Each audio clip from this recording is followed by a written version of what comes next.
আসসালামু আলাইকুম। টুপির সাথে হচ্ছে এই ফুলগুলো হচ্ছে কিভাবে জয়েন করতে হয় এবং হচ্ছে এই পুঁতিগুলো কিভাবে জয়েন করতে হয় আমি হচ্ছে আপনাদেরকে শুধু আজকে পুঁতিগুলো হচ্ছে জয়েন করে দেখাবো। ফুলটা আমি আগেই লাগিয়ে নিয়েছি।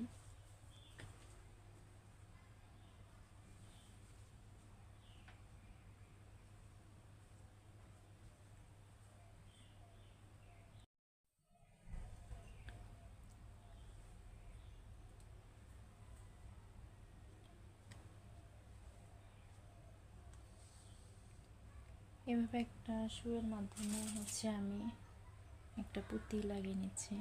এভাবে